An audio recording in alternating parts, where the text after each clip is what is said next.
Hello, everybody. I would like to welcome you at our third webinar in our webinar series about satellite data for regenerative agriculture. My name is Jan Labohi. I'm CEO of World from Space.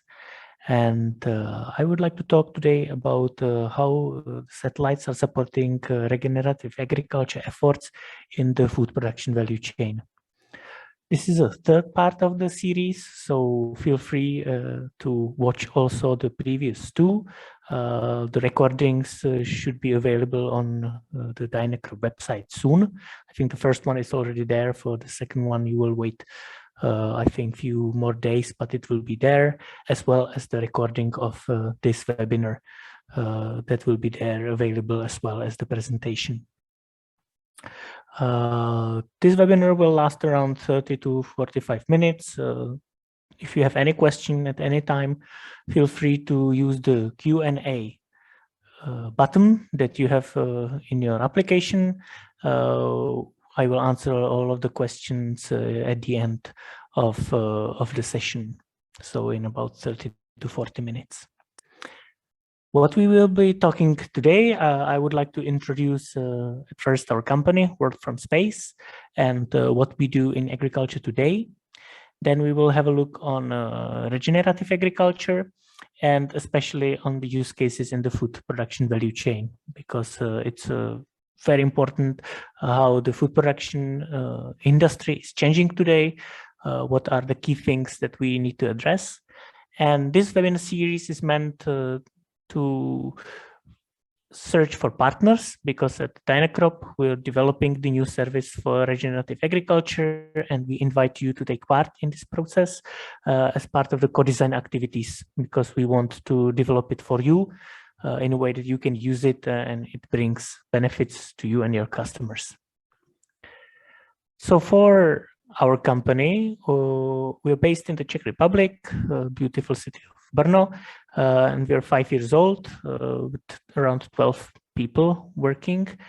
And our main focus is on unlocking satellite data for agriculture and food value chain, because we can see that there are so many possibilities in analyzing satellite data, and just few of it is being used at the moment in the sector, but the possibilities are really huge. So we focus on this area. We work with the companies, but also we work on projects with the European Space Agency on the R&D, research and development, and also we provide the consulting services to EUSPA, the EU agency for the space programs. In agriculture, we do the research with agriculture universities, big farms, medium farms, also agriculture companies. And that's why we also invite other companies to join us in this co-design of future services. This webinar and also this overall activity is supported by the eShape project, which is a Horizon 2020 project focusing on creating and sustaining new products based on satellite data and Earth observation data. It's a big project supporting the Sustainable Development Goals and also the Paris Climate Agreement. Those are two huge multinational initiatives that we're also trying to put focus on and help to implement them. But let's turn to the sector. What we see now as key problems in the food production system. The first one is sustainability. The food production companies are nowadays tackling the problems that some of their suppliers are not really working in the sustainable ways. So they produce a bit too many inputs. They have high carbon emissions. Their social impact is not ideal.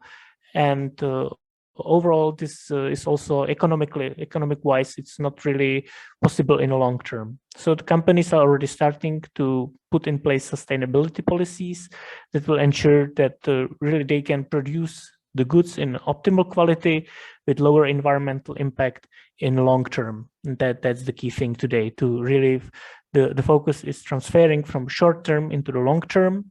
Because if you focus on the short term, you still need to do a lot of changes in your businesses. While if you're really building a long-term model, then it lasts longer, and the return on investment is generally larger. The second thing, which is related to this, is the supply chain management, because the supply chain in food production is very complicated. You can imagine that if you're buying a yogurt in a supermarket, that there must be the company that brings it to the supermarket, the company that creates the yogurt, the company that gathers the milk, the company that owns the cows, the company that creates feed for some food for the cows. So it's supply chain in agriculture is as long as in manufacturing, and these chains were quite disturbed by the COVID. So a lot of problems with the transport, a lot of problems that some production was not there because there were lack of people for harvesting, for example, in 2020, 2021. And this year, of course, we have the big problem with the war on Ukraine, which is creating additional problems in the supply chain. Some things are not able to sell or buy, and this makes a really huge impact on the companies that produce foods in the end. So they put a lot of effort on understanding the whole supply chain. We will talk about this more in detail tomorrow in our session on traceability. But even here, it's a big thing. So to shorten the supply chains, so really have the products have less companies that are in the chain, and have it really resilient, which means that it can stand when there are additional problems coming from outside. It's a key focus of the companies today. The third one, which is related to food production companies, is climate change. And as you are aware, the weather patterns are changing, which means that it's much harder to estimate the production and to plan the supplies for the food production in advance. Also, the prices are becoming more volatile due to the climate change, and some production that doesn't even need to happen. So the companies, again, it's all connected, are trying to understand how the climate change is impacting their suppliers and try to help them to become more resilient and more adapted to the changing climate. And the last problem, which is gaining the biggest traction at the moment, is the soil degradation, because the soil is being overexploited by the agriculture activities. The fertility is being reduced by the agriculture activities. The model of agriculture, which was established in the 1960s and 70s, concerning a lot of inputs, a lot of fertilizing, a lot of chemistry for increasing the production, is now, I would say, at its end of its era, because it's quite obvious that this model leads to the soil degradation. The soil is not able to sustain the yields or increase the yields, and it's in the time when the population is increasing. So we need to have more food for more people, but also we need to focus on really the soil health to be able to maintain the production for a long time, because for several years or decades you are able to substitute the soil health by the chemical inputs, but this is not possible forever. So soil degradation is becoming a key topic in both in arable crops and in livestock and grazing, and it's one of the problems that are pushing forward this agenda of regenerative farming. We at Dynacrop, Work from Space, we see this problem, and we think that the digital tools are a great way forward. The digitalization of agriculture can really bring the change, and we are the company that wants to provide the puzzle piece of satellites. We don't provide overall solutions using all the technologies together. We are the one that produce the best outputs from satellite data, And we usually team up with companies that understand the drones or IoTs or are the integrators or are the clients of the integrators, which means the companies that produce the food, because they are the ultimate client that really needs to understand what is going on.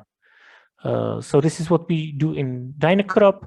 We provide the crop monitoring, field statistics, maps for fertilizing, seeding, or application of plant growth regulators, and soil moisture monitoring. All of these products are available globally for any field in the world, also with the archive of data, and the current state is constantly updated when the new satellite imagery is available. So this is the product that we have at the moment. It's usually used by some farm management systems or web applications that are used by agriculture companies. But at the moment, as I was saying, we're planning the development with higher focus on the area of regenerative agriculture. So we invite you to take part in this. And I think that we can directly move to the topic of regenerative agriculture in the food production system.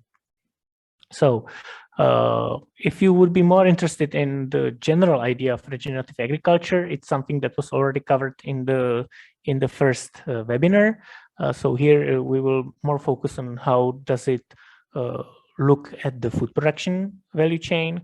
If you were interested in the carbon trading, it's also something that we discussed in the previous session.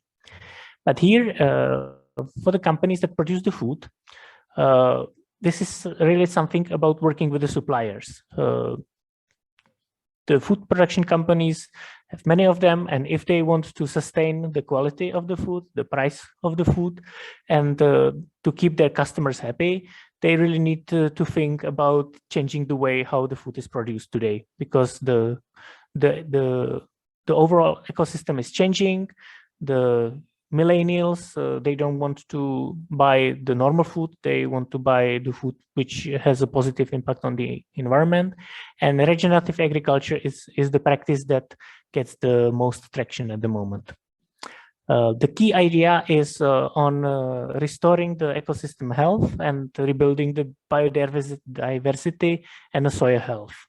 So it means that the fields shouldn't be more depleted after the season, but they should be actually in a better state after the season than they were before the season, which is reversing the trend, which is today, when most of the nutrients from the field are actually consumed by the plants, and then we need to add them with the fertilizers or other additional substances. So the regenerative agriculture wants to rebuild the biodiversity and soil organic matter.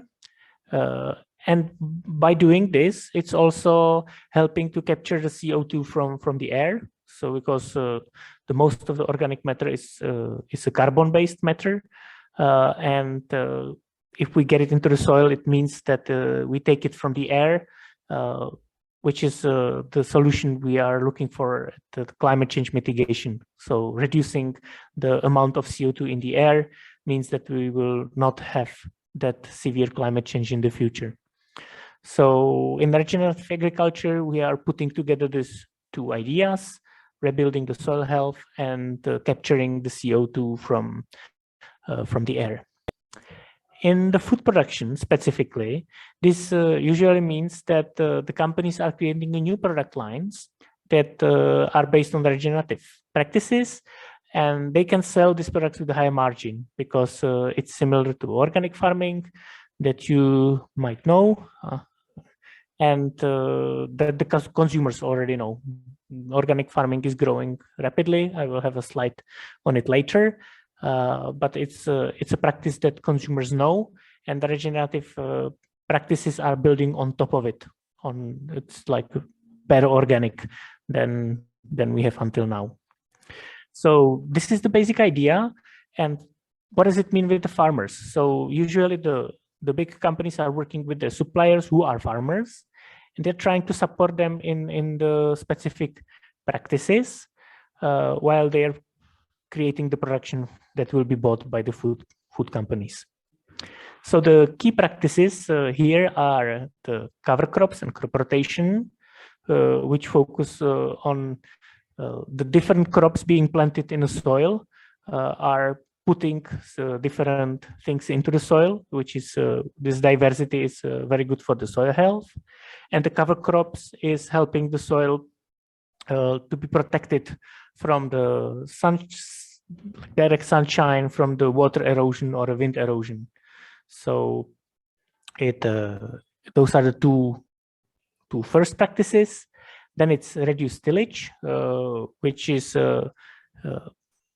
helping to again restore the soil health, because the living parts of soil they quite suffer when there is a high tillage or tillage which goes pretty deep.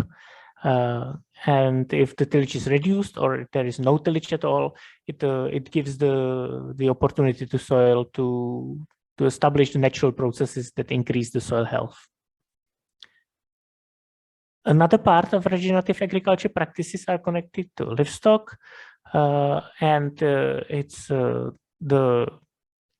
the grazing, but it's also using of the manure on the fields, and also using of the compost. So using generally the organic fertilizers instead of the artificial inputs into the field. So also the organic pesticides and other inputs that are nature-based and not artificial help to regenerate the soil ecosystem. And the last practice that is being supported by the large companies is the multi-crop and agroforestry, basically making fields smaller and combining trees with the crops, which again helps the resilience, because if you have trees, it's, for example, very good wind stopper. Then the high-speed wind is not really affecting the crop. And as I was saying, the organic market is already there. It's something that is certified. The companies already know how to produce it, and they produce it at scale. If you go to the supermarket, there are a lot of places where you can buy organic products. Beforehand, you had only one row of the organic products. Before that, there were no, but now you can really find them next to other goods. And as you can see, the organic food market is really growing by 12% annually, and it will grow like that into the future. So this is something that the consumers know, but it's not enough for them. They want to have more, and that's why the regenerative farming is going beyond. This year, the European Union EIT Food, which is innovation hub focused on the food industry, has produced this summary of the 5 most important trends in the food industry for 2022. And as you can see, let's say 4 of them are really directly connected to regenerative agriculture. The regenerative agriculture as such is on the second point. It means, as you can see, there is a high speed of implementation, and the large-scale farms are already turning to be regenerative.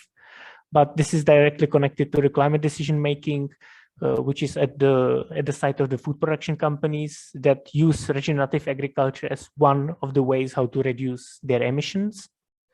Also, you can see the young people that are taking part in the food value chain, and they demand this change. And environmental labeling, like the organic labeling, is a key thing for the food. Regenerative agriculture has not gone through the official labeling yet, but it's something that we can really expect in the next years to happen. There are some regenerative agricultural labels, but they're mostly private or voluntary, so you don't really need to. There is not one that would be really understandable by everybody. And specifically in Europe, regenerative farming is also connected to the farm to fork, which is the key EU strategy for the agriculture sector. It's focusing on sustainable food production, on the waste prevention, also sustainable consumption and distribution. And the idea is to really understand the overall agriculture products from the farming, from the site where the food is produced, through the food production companies, the one we are talking today, to the fork of the end consumer who is eating the food. And this is something that is directly connected to the regenerative practices. What we can see is that the big companies, the multinational companies, are using the regenerative practices now as a new buzzword that they really focus on. For example, here Nestlé last year declared that they want at least 50% of their suppliers of their supply to come through regenerative agriculture methods by 2030, which means in 8 years they want half of their suppliers to turn to regenerative farming practices. Also, PepsiCo announced that they want to have entire agriculture footprint to come from the regenerative farming practices. Those are the big statements that in the beginning looks funny, but as we know, the corporations, the large multinational companies, if they set a goal, they usually reach it because they devote people, they devote money, and it's part of their culture to reach goals. So it's not something to just look at and smile, because this is really starting the projects. And we can see that a lot of really big food supply companies are now supporting regenerative agriculture practices at their suppliers. So it's not just the two I mentioned, it's also Unilever, McDonald's, Danone, General Mills, Whole Food Market, Walmart, and we could go one by one with many others, because at the sector, it's now really the key trend in the agriculture supplies. What these companies are doing with their suppliers. So you can imagine that you are owner of the big multinational food supply company, and you want to make it sustainable. So they decided regenerative agriculture is one of the ways how to reach it, because it captures the carbon and increases the soil health. And the first thing they do is they finance pilots. So you can find many pilots across the world that support small farmers in implementing the practices I was mentioning before. The most popular currently is the cover crops, because it's very easy to implement it and it has a high impact. So usually the company supports a small pilot on one farm that turns part of their fields into the regenerative farming, and they get subsidies or some additional money for this from the company. Then this company is usually creating an educational programs, and this means that they want to educate all of their suppliers in a way that those are the regenerative farming practices, we support it, this is how you should do it. And if you do it, some companies already have the certification process, which means that the company has to follow a code of conduct. It's written which exactly practices must be implemented. And if they follow it, they can be certified as a regenerative farming supplier. And this is then part of the overall change of the supply chain, how to get to, for example, 100% of the regenerative farming suppliers. So this changes start from one of the pilots, and then it's really pushed across all of them. And in this time, in this process, we would like to be the one that helps. And again, as in the previous edition, we can help with the few things, with the support and the control, because it's important to give the support to the farmers, but also control them if they are really doing what they promised to. There are 6 ways how we think that satellite data can support implementation of regenerative agriculture at scale. And it's those, it's the large scale monitoring, the variable rate applications, the certification assistance, field sampling planning, cover crop detection, and tillage detection. And I will now show you some of those in examples. But overall, what's the key thing is that the companies really need to monitor their investment. As I said, if they want the farm to turn into regenerative agriculture, they need to help them somehow, give them money, spend time with them, provide the consulting, and then also reward them if they are following the practices, because it's something that comes from the top down, not from bottom up. So the key thing for us is to monitor the investment of the company and make sure that if they invest into regenerative farming, that there is the return on investment. The key advantage here of Earth observation is the scale, because as I said, our system is working for any field in the world. And this means that the company can actually monitor all of the fields of their suppliers in order to understand what is going on at the fields, what is the expected yield, when is the expected harvest, and if there are some problems arising, because monitoring of the supply chain, as I said, it's the key thing today to avoid the disturbances and to avoid the situations where there is the end production must stop for a while because some part of supply is missing. So Earth observation can really give information about all the fields, all the grazing sites and at once, and quantify it and assess it. This is something we would really like to work on and to test with some of the companies now. So it's the large scale monitoring. So overall monitoring of the whole portfolio of suppliers and the alarm system for the situations where the problems can arise. The second one is the support for variable applications, because regenerative agriculture focuses on reducing the inputs to the fields or even stopping them at all. And this means that we produce maps that helps the farmers to optimize the inputs. Variable fertilizing is reducing the amount of fertilizer by 20 to 40%, depending on a field. Variable seeding is saving around 10 to 15% of the seed. Variable plant growth regulators is again saving 10 to 15% of the chemical. And overall, it's at one field, it's a small change. But if we are talking about thousands of fields of suppliers, then it really creates the megatons of CO2 that can be saved through the variable application process.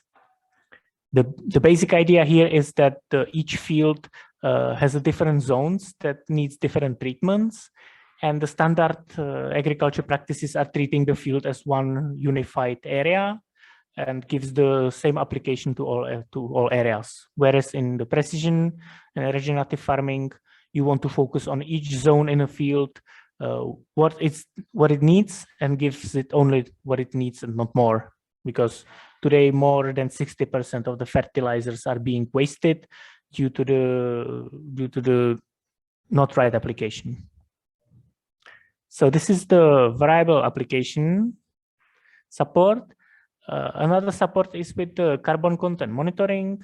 For companies, it's key to really understand at scale what are the gains, how much carbon was captured in all of the fields. And if this is changing, this is not possible to do directly from a satellite, but the satellite can help with optimizing of the soil sampling, because if we want to see the effects of regenerative practices so that the soil is more healthy, there must be soil samples taken every year from the field. And at Dynacrop, we can identify the individual places where the soil samples can be. So this can save like at least half or 70% of the of time and money spent on the soil sampling, because usually you would need to sample the whole field, but we can define the places where it makes sense to do the samples, and then this is optimizing the process and making it also faster and cheaper for the company to implement really at scale. When we're talking about the controls and the certification, the key thing here is to check up if if the people are really implementing what they were promising. And this is also the case of the cover crops. This is the practice that is now mostly being pushed by the multinationals because it's very easy. Usually it means that after the main season, you plant another crop that stays there for the rest of the season, because usually the harvest comes before the end of the season, and then there is a better soil, which means that the soil is being the soil quality is being decreased while there is bare soil. But if you have a cover crop, it means that the soil is fine, and we can check automatically if there was the cover crop planted or not. You can see on this graph, these small hills in the vegetation index NDVI are showing that this is the main season, that is the main crop, and then we have the cover crop which was there, and again the season and the cover crop was there. So then really the system can show if the farmer is following the practices that he promised or he's not. And the similar thing can happen with the tillage, because regenerative farming is supporting low tillage or no tillage, and this can be also controlled by a satellite if and how this is being done, which then helps the farmer to get the certification and helps the company to understand if the farmer is following the certificate that he was awarded. So this was the fast presentation of how the food production companies are working with the regenerative agriculture. The key thing is that the regenerative agriculture is really being implemented now at scale, and everybody needs support. We want to provide a satellite support, and we would like to invite you to take part in the co-design activities in a way that we are implementing the solution in a way that you like it and that it makes sense for your company to work with us. So this is it. We can move to the discussion. I'll check the Q&A session. We don't have any questions here, but feel free to type it now. We still have some time for answering those.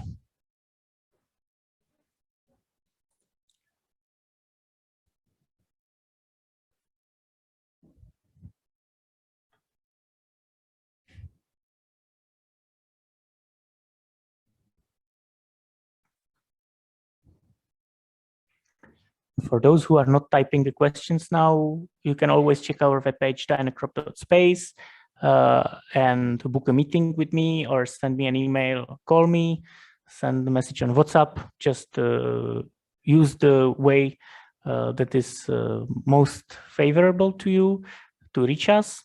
And we're very happy to have a short meeting also with you to discuss what's your position, what's your experience, what's our experience, so we can really build the products together.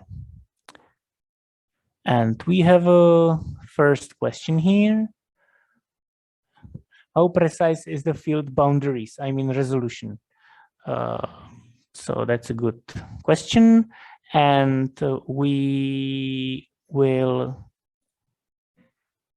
well, the thing is that our system is not detecting field boundaries. We are using the field boundaries that are already available by the national systems in Europe.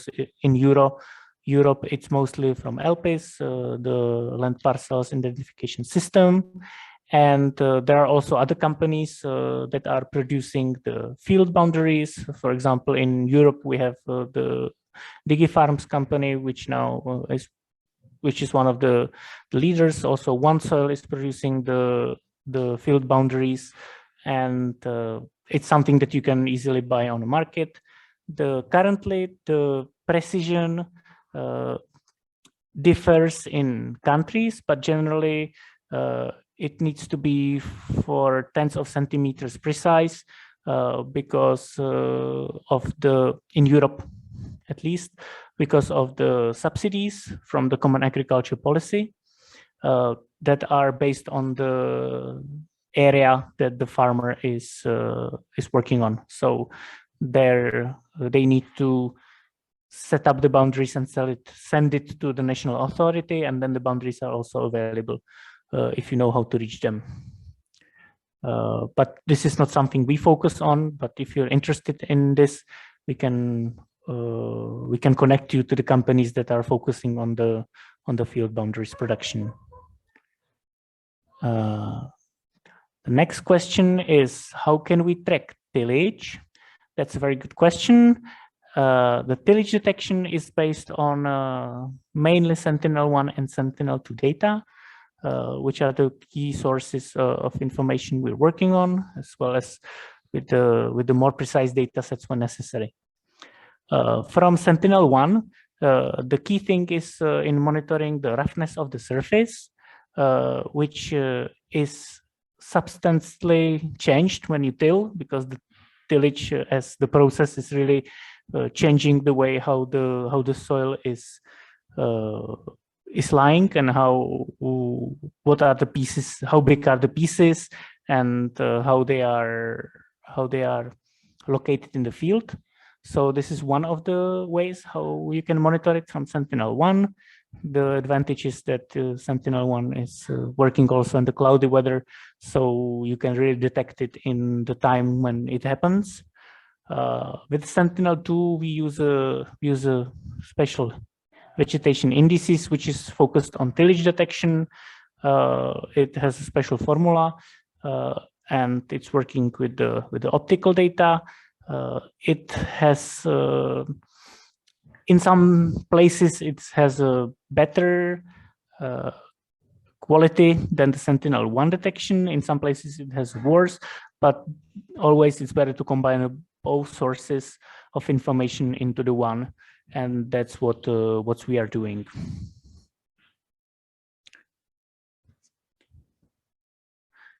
Great. Then we have another question. How can farmers adopt cover crops in dry areas? That's a good question. Those are specific cover crops that are used in the dry areas. It's not the same crop to be used all around the globe. So this must be well defined with the local conditions.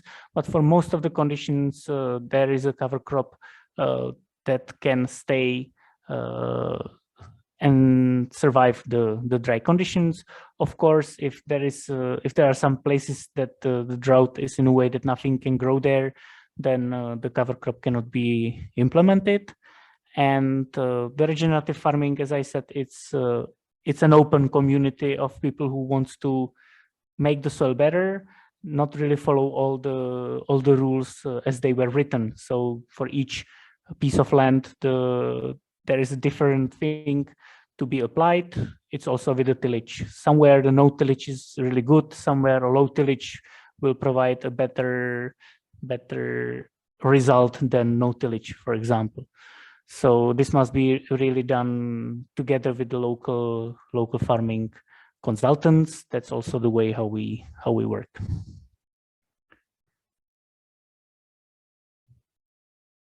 Great. So I think that this we have another question. How much soil organic carbon change you're observing for each season? Thank you for the question. So for monitoring soil organic carbon with the satellite data, the change between within one season is not really trackable. So for this, you need to look at the multiple seasons. today we think that it will be 3 to 5 seasons that will really provide the change that is measurable and is verifiable. So for if you want to measure it season after season, that must be always done with the soil sampling, not just from satellite. But this also very much depends on the area where you're working on. We're mostly focusing on Europe, and here our experience is this one. Good. So we have another question. It's still about it's back to the field boundaries. I'm already working with DigiFarm. Is it possible to make an API integration with different companies? Yes, this is definitely possible. I don't know if you mean only the field boundaries, but or like more farming products. With our API, you can integrate it, and you can also integrate DigiFarm. It's not a problem.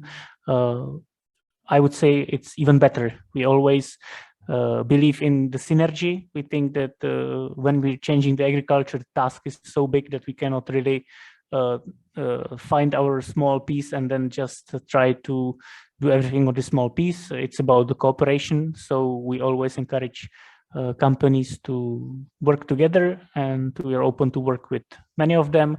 So if you are working with DigiFarm, you can also implement our API or other APIs together, so you can get the best result, because it's about the synergies. Thank you.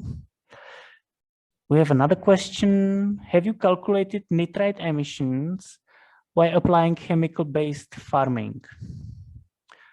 I think the easy question would be no,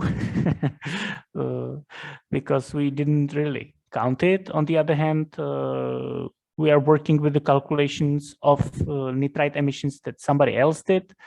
And I have to admit, I now forgot the number, but I think that it's around 6 kilograms of CO2 per 1 kilogram of nitrate fertilizer. And it's CO2 equivalent.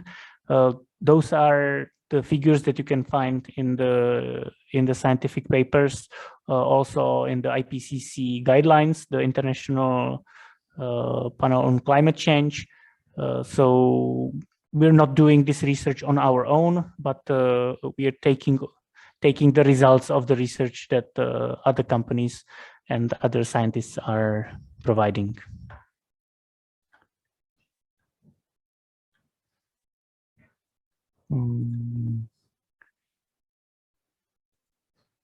Let's check if we have another question.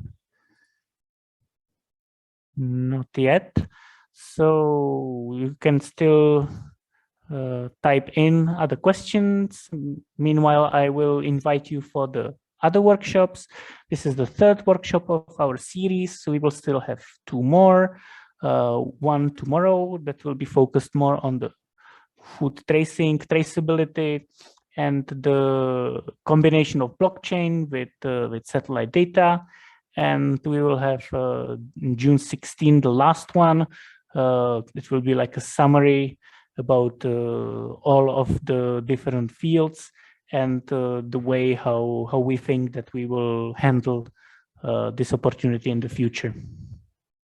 So we have one more question, which is about methane emissions, and here I don't know. We didn't calculate the methane emissions, but I would follow the same approach as with the nitrogen and use the research that is already there.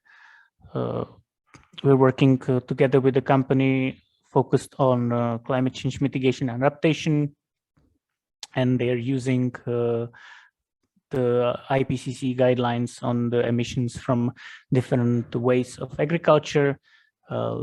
This is not really taking into account the regenerative practices at the moment, but it can serve as a very good baseline for understanding what is the potential of the mitigation and the reduction of the emissions from the practices.